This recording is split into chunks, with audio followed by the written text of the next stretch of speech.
Welcome to Telugu focus TV. నేను మీ శ్రీనివాస్ రెడ్డి. జగన్కు big shock ఇచ్చారు చంద్రబాబు నాయుడు. ఎందుకు షాక్ ఇచ్చారు అనేది కూడా ఈ వీడియోలో మనం తెలుసుకుందాం. ఆంధ్రప్రదేశ్ రాజకీయాలు ఎప్పుడు కూడా కొంత ఆసక్తికరమైనటువంటి పరిణామాలు చోటు చేసుకుంటూ ఉన్నాయి. ముఖ్యంగా మాజీ ముఖ్యమంత్రి అయినటువంటి జగన్మోహన్ రెడ్డిని టార్గెట్ చేస్తూ చంద్రబాబు నాయుడు గారి ప్రభుత్వం సంచలనమైనటువంటి నిర్ణయాలు కూడా తీసుకుంటుంది. ఇటువంటి తరుణంలో భారతీయ సిమెంట్ విషయంలో కూడా జగన్కు బిగ్ షాక్ ఇవ్వడానికి కూటమి ప్రభుత్వం అయితే ఇక్కడ రెడీ అవుతుంది.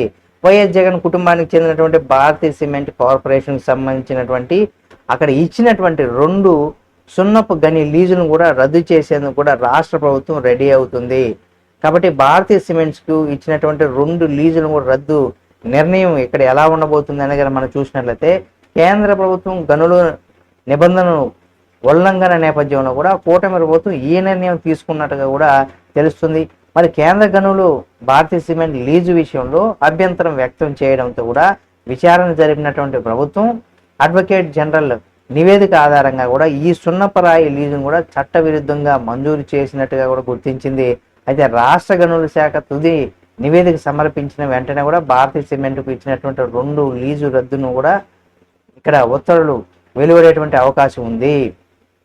కాబట్టి ఇక్కడ కేంద్ర ప్రభుత్వం ఉల్లంఘనకు సంబంధించి కూడా భారతీయ సిమెంట్ ఏం చేసిందని మనం చూసినట్లయితే, ఈ సున్నపరాయి వంటి ప్రధాన ఖనిజాలు లీజు వేలం ద్వారా మాత్రమే ఇవ్వాలని కూడా 2015లో కేంద్ర గనుల శాఖ సవరించిన నిబంధనలో ఉందని, అంతేకాకుండా 2015 జనవరి 12 ముందు లెటర్ ఆఫ్ ఐడెంట్ జారీ అయినటువంటి దానిని కూడా 2017 జనవరి 11 నాటికి కూడా అన్ని అనుమతులు కూడా పొందకపోతే ఆ లెటర్ ఆఫ్ ఐడెంట్ స్వయంగా రద్దు అవుతుందనేసి కూడా అక్కడ గుర్తు చేయడం జరిగింది.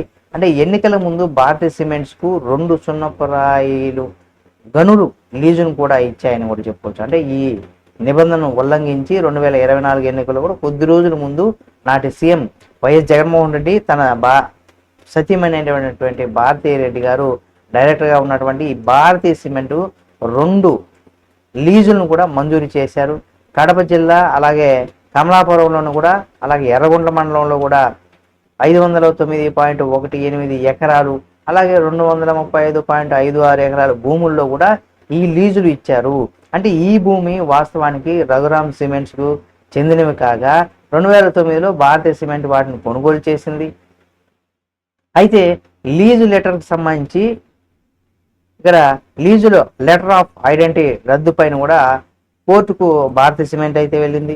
అయితే ఆ సమయంలోనూ కూడా సున్నపరాయి లీజు కోసం దరఖాస్తు చేసుకొని లెటర్ ఆఫ్ ఐడెంట్ పొందినటువంటి నిర్ణీత సమయానికి అనుమతులు పొందకపోవడంతో కూడా ఆ లెటర్ ఆఫ్ ఐడెంటిటీ రద్దు చేస్తూ కూడా ప్రభుత్వం నోటీసులు అయితే జారీ చేసింది. దీనిపైన కూడా భారతీయ సిమెంట్ హైకోర్టును ఆశ్రయించగా కోర్టు ఆ స్టేటస్ కో విధించింది.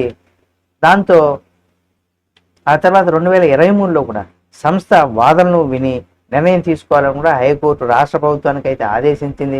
గత ఎన్నికలకు ముందు లీజును అలాగే రద్దు చేసేందుకు కూడా రెడీ అయినటువంటి ప్రభుత్వం దీంతో 2024 ఎన్నికల నోటిఫికేషన్ రావడానికి నెల రోజుల ముందు కూడా నాటి జగన్ ప్రభుత్వం భారతీయ సిమెంట్ను 2 లీజులు ఇస్తూ ఉత్తర్వులు కూడా జారీ చేసింది.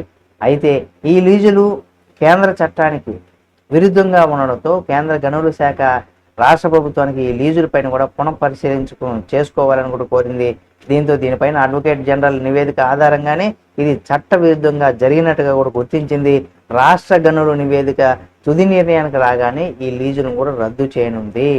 కాబట్టి ఇది జగన్మోహన్ రెడ్డి గారికి అటు భారతి గారికి కూడా పెద్ద షాక్ అని చెప్పుకోవచ్చు. ఈ లీజు రద్దు అయితే కూడా చూద్దాం ఏం జరుగుతుంది ఏమనేది కూడా. ఈ వీడియో మీకు నచ్చితే లైక్ చేయండి. మరిన్ని వీడియోల కోసం మన Telugu focus TV channel subscribe చేసుకొని పక్కనే ఉన్న బెల్ బటన్ ఒకటి మాత్రం మర్చిపోకండి.